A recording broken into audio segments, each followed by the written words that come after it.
బోయిన్పల్లి భూమి బీఆర్ఎస్ హయాంలో ప్రైవేట్ పరం చేశారని ఎమ్మెల్యే శ్రీ గణేష్ స్పష్టం చేశారు.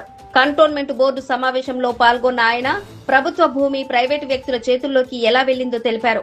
2023 జూన్లోనే కేటీఆర్ 50 కోట్ల రూపాయలు తీసుకుని ప్రైవేట్ పరం చేశారని వెల్లడించారు. ఆయన చట్ట ప్రకారం ఆ భూమి కోసం పోరాటం చేస్తామని స్పష్టం చేశారు. కేవలం బీఆర్ఎస్ చేసిన పాపం మాపై నెట్టుతున్నారని ఆయన వివరించారు.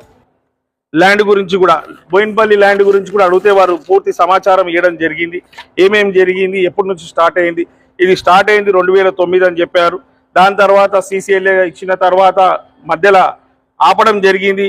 ఇవన్నీ ఆపడం, కోర్టు కేసులు నడుస్తున్న సందర్భంగా బీఆర్ఎస్ ప్రభుత్వం వాళ్ళ గవర్నమెంట్ దిగిపోతున్న సమయంలో 2023 జూన్ మాసంలో CCLA క్లియర్ చేసి ఇది ప్రైవేట్ ల్యాండ్ అనేసి ఇచ్చిపోయారు. వాళ్ళు ఇచ్చినందుకు మాకున్న సమాచారం వాళ్ళు వీళ్ళంటే కేటీఆర్ గారికి 50 కోట్ల రూపాయలు ముట్టిందంట. 50 కోట్ల రూపాయలు ముట్టినందుకు ఆ 8 ఎకరాల జాగా ప్రైవేట్ ల్యాండ్ అని ఆయన చేసి వెళ్ళిపోయిండు. దాని తర్వాత కోట్ల నడుస్తుంది. ఈ కోట్ల నడిచిన కోర్టు ఆర్డర్ మీద వీరు ఇచ్చినంటారు. దీని మీద ఖచ్చితంగా నేను కూడా కోర్టుకు వెళ్తాను. ఈ భూమిని ఏ భూమి అని తేల్చి ప్రజల భూమి. నేను అంతకుముందు కూడా మీకు అందరికీ తెలుసు, నేను పొంగిరెడ్డి గారిని కలవడం, కలెక్టర్ గారు కూడా లెటర్ ఇవ్వడం. ఎందుకంటే అప్పుడే ఎందుకు ఇచ్చాను కూడా డేట్ చెప్తాను మీకు. ఈ విషయంలో చెప్పాలా, జూలై 3 తారీఖు నేను ఇచ్చిన. ఎందుకు ఇచ్చిన అంటే అప్పుడు ఈ కంటోన్మెంట్ బోర్డులో ఆ ప్రైవేట్ అతను ఎవరైతే ఉన్నారో అప్లికేషన్ పెట్టుకుని పర్మిషన్ ఇవ్వద్దు అనేసి నేను వారికి వీరికి చెప్తే అప్పుడు కూడా అంతర్గతంగా అన్ని సర్వేలు చేస్తే అప్పటికు CCL ఏముంది, ప్రైవేట్ ల్యాండ్ అని ఉంది. నేను ఇచ్చిన నాడు ప్రైవేట్ ల్యాండ్ ఉందని కాబట్టి వీళ్ళు పర్మిషన్ ఇవ్వలేదు. ఇన్ని రోజులు ఆగింది పర్మిషన్కి.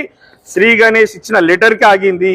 లేకుంటే అప్పుడే కంటోన్మెంట్ బోర్డు మధుకర్ నాయక్ గారు ఉన్నప్పుడే పర్మిషన్ ఇచ్చేది. అవన్నీ అయినాక వాళ్ళు కోర్టు నుంచి ఆర్డర్ తెచ్చుకురు కాబట్టి నాకు దీని మీద ఇవన్నీ పూర్తి అవగాహన ఉంది కేసు మీద. అందుకే నేను అక్కడ సైట్ మీద పోయి ఏం మాట్లాడలే. నాకు ప్రజలు ఒక బాధ్యత ఇచ్చిర్రు, ఓటేసి ఎమ్మెల్యేగా. చిన్న పిల్లలు లేక ఎక్కడ పడితే అక్కడ పోయి ఏది పడితే చేస్తే నాకు కాదు, ప్రజలకు కూడా గౌరవం ఉండదు. కాబట్టి ప్రజలు గౌరవం ఉండాలా, కంటోన్మెంట్ ఎమ్మెల్యే ఉండడం అంటే ఏం చేయాలా, నాకు రైట్స్ కోర్టు, నా రైట్స్ రెవెన్యూ, నా రైట్స్ కంటోన్మెంట్ బోర్డులో వచ్చా. అదే రోజు నెక్స్ట్ రోజు అడిగినా ఏమైనా అడుగుతా ఈ విధంగా ఇచ్చినా అని చెప్పిండు. రెవెన్యూలో అడిగినా ఇప్పుడు ఏం చేసినా కోర్టుకి వెళ్ళి కోర్టు నుంచి ఆర్డర్ తెచ్చుకోవాలా. కోర్టుని ఎవరు ధిక్కరించలేరు. కోర్టుని అందరు గౌరవిస్తారు. అందరికి తెలిసినా కూడా కోర్టు ఇది చేయాలి అది చేయాలని వేస్తే ఈ బీఆర్ఎస్ వాళ్ళు చేసిన తప్పులన్నిటికీ కప్పిపుచ్చుకోవడానికి, వేరే వాళ్ళని నూకడానికి కొంతమంది టీంలను పెట్టుకొని వాళ్ళు ఇవన్నీ ప్రొవోగేట్ చేస్తారు. ఖచ్చితంగా వాళ్ళు అట్లా చేస్తే ప్రజలు మొన్న బుద్ధి చెప్పారు, రానున్న రోజులు బుద్ధి చెప్తారు. నిన్న కూడా బీఆర్ఎస్ వాళ్ళు కంటోన్మెంట్ ఉత్తర గుడిసెలు, మట్ఫోర్ట్ గుడిసెలు ఏదైతే ఉందో దాన్ని కూడా వీళ్ళు ఏదో రోడ్డు మీద ఉన్నదానికి దానికి ఏదో మా లైన్ వేసి చేస్తా అంటే దాన్ని కూడా పెద్ద గందరగోళం చేసి ఇది అని చెప్పి ప్రజలను కన్ఫ్యూజ్ చేస్తే రాత్రి అంతా ప్రజలు భయాందోళన గురై బాధపడుకుంటూ వచ్చిర్రు. ఇప్పుడు కంటోన్మెంట్ బోర్డు CEO గారు ఏమన్నారు, మీరు అందరు విన్నారు, ప్రెస్ వాళ్ళు కూడా లోపల ఉన్నప్పుడు వాళ్ళు కూడా విన్నారు. ఓన్లీ రోడ్డు మీద ఉన్న బండ్లే తీసేయబడుతుంది, ఏ ఒక్క గుడిసె తీయదు. ఏ ఒక్క గుడిసె తీస్తే ఈ శ్రీ గణేష్ మీద ఫస్ట్ ఆ బండి రావాలి.